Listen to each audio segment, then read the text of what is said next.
غدیر صحابہ کی گستاخی نہیں، غدیر دشمنی حضرت عثمان ابن عفان نہیں، غدیر توہین دین نہیں، بلکہ غدیر تکمیل دین ہے، غدیر تعظیم دین ہے، غدیر تجلیل دین ہے، اور غدیر ہی وہ واحد پہرا ہے جو اللہ کی طرف سے جو ختم نبوت پر لگایا گیا کہ اگر غدیر ہو گئی تو یقین کر لو غدیر کا اعلان ثبوت ہے کہ محمد خاتم النبیین ہیں اور ان کے بعد امامت ہے اب، اور نبوت نہیں، نبوت ختم ہو گئی، نبوت کا اتمام ہو گیا، تکمیل ہو گئی، اور مصطفیٰ کے بعد کوئی نبی نہیں، اب جو بھی ہوگا وہ امام ہوگا۔ یہ اعلان غدیر کا اعلان، یہ من کنت مولا فہذا علی مولا کا اعلان، علی کی مولائیت کا اعلان بعد میں ہے، مصطفیٰ کی خاتمیت کا اعلان پہلے ہے۔ یہ ولایت جس کا اعلان ہوا اس کا معنی کیا ہے؟ ہم نے اس پہ کچھ بات کی ہے پہلی ویڈیو میں، آگے سنیے۔ ولایت کی اہمیت دیکھیے کہ ولایت ہمارے معاشرے میں بھی بہت جگہ بات ہوتی ہے کہ بھائی وہ فلاں ولی ہے، اس کا مزار ہے، فلاں اولیاء خدا ہیں، مزاروں پہ لکھا بھی ہوتا ہے الا ان اولیاء اللہ لا خوف علیہم ولہم یحزنون کی آیت لکھی ہوتی ہے۔ تو ولی کون ہوتا ہے؟ ولی کا یہ معنی جو ہمارے معاشرے میں رائج ہے، درباروں اور مزاروں سے تعلق رکھتا ہے، یہ تصوف ہے، یہ صوفیانہ ولایت ہے، یہ غدیری ولایت کی بات نہیں ہو رہی۔ غدیری ولایت تشریعی ولایت ہے، قانونی ولایت ہے، ولایت بمعنی حاکم، ولایت بمعنی حاکمیت، ولایت بمعنی اختیار و تصرف و سلطنت۔ ولی کون ہوتا ہے؟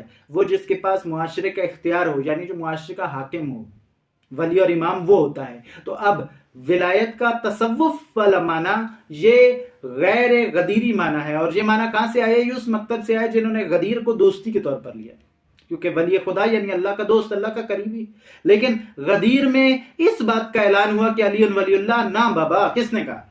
غدیر میں علی ولی اللہ کا اعلان نہیں ہوا، غدیر میں علی ولی اللہ کا اعلان نہیں ہوا، غدیر میں تکرار کر رہا ہوں، غدیر میں علی ولی اللہ کا اعلان نہیں ہوا، بلکہ غدیر میں علی ولی المؤمنین کا اعلان ہوا کہ ایھا الناس، اے لوگو، میں محمد صلی اللہ علیہ وآلہ وسلم اللہ کی طرف سے جو تم سب کا ولی اور حاکم اور سرپرست ہے، میں محمد تم سب کا ولی تھا، یعنی تمہارا حاکم تھا، مومنین کا ولی تھا، مومنین کا حاکم اور امام تھا، مومنین کے اختیار میرے پاس تھا، مومنین کی حکومت اور ریاست میرے پاس تھی۔ تو اب میرے بعد میں جب اس دنیا سے ظاہری طور پر چلا جاؤں گا تو مومنین کے معاشرے پر وہ حکمران کون ہوگا؟ مومنین کے معاشرے کا اختیار کس کے پاس ہوگا؟ کس کے ہاتھوں میں زمام اقتدار مسلمین ہوگی بعد از رسول اللہ؟ ھذا علی، یہ علی ہے، یعنی من کنت مولا فھذا علی مولا امیر المومنین مولا المتقین اسد اللہ الغالب علی بن ابی طالب کی ولایت تشریعی اور قانونی کا اعلان ہے۔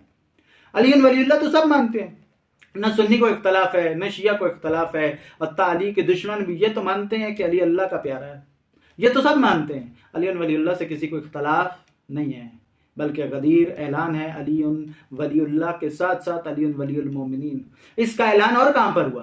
اس کا اعلان قرآن کی آیت میں ہوا، آیت ولایت جسے کہا جاتا ہے عام طور پر، انما ولیکم اللہ ورسول والذین آمنوا الذین یقیمون الصلاۃ ویؤتون الزکاۃ وہم راکعون۔ اے لوگو، بے شک حصر کے ساتھ، تاکید کے ساتھ، تمہارا ولی کون ہے؟ یعنی تمہارا دوست؟ نہ، تمہارا صاحب اختیار، تمہاری جانوں کا مالک، تم پر اختیار و اقتدار کس کا ہے؟ اللہ سبحانہ و تعالیٰ کا۔ انما ولیکم اللہ، اور کس کا ہے؟ ورسولہ، اور اللہ کے رسول صلی اللہ علیہ وآلہ وسلم کا۔ والذین آمنوا الذین یقیمون الصلاۃ ویؤتون الزکاۃ وہم راکعون، وہ جو نماز قائم کرتا ہے مومن ہے اور حالت رکوع میں زکوٰۃ دیتا ہے۔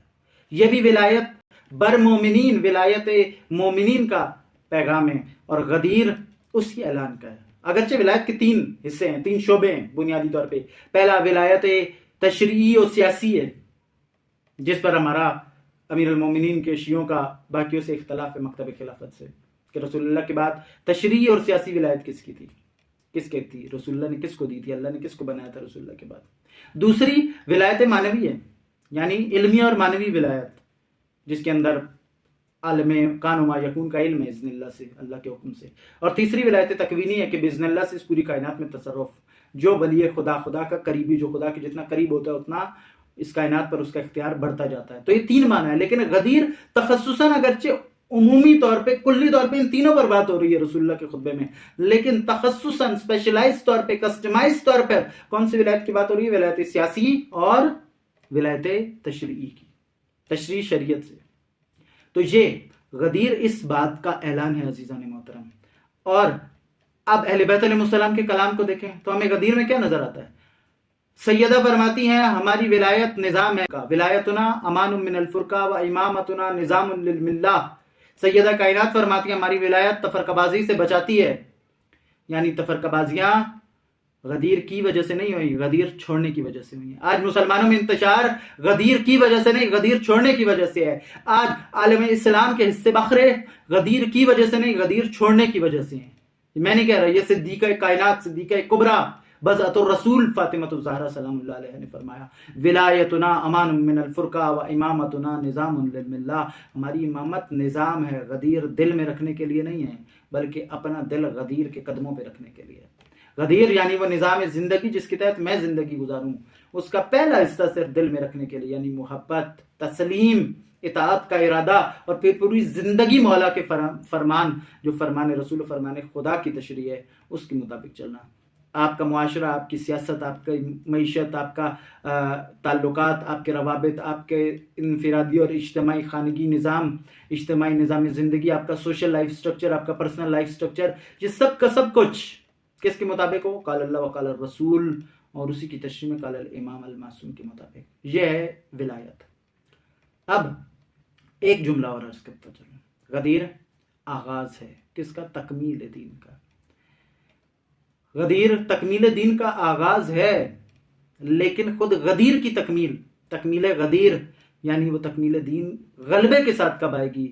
اس تکمیل غدیر یا تکمیل ولایت اور غلبہ دین کا نام ظہور ہے۔ وہ ہے ظہور یعنی تکمیل غدیر، ظہور یعنی غلبہ غدیر، ظہور یعنی غلبہ اسلام غدیری اور تسلسل۔ اسی لیے رسول اللہ نے خطبہ غدیر میں 12 ائمہ علیہ السلام کی امامت اور ولایت کے ذکر کے ساتھ خصوصیت سے الگ سے امام یاسر علیہ السلام اجل اللہ فرج الشریف کا ذکر کیا۔ کیوں؟ کیونکہ امام یاسر کے ساتھ ہی غدیر اپنا کامل معنی پیدا کرے گی کہ وہ ہے تو اس کے ہونے سے سب کچھ ہے۔ وہی غدیر اور قرآن کو اور نبوت و ختم نبوت کو تمام معنی اور کمال معنی کی حد تک پہنچائے گا، اجل اللہ تعالی فرجہ الشریف۔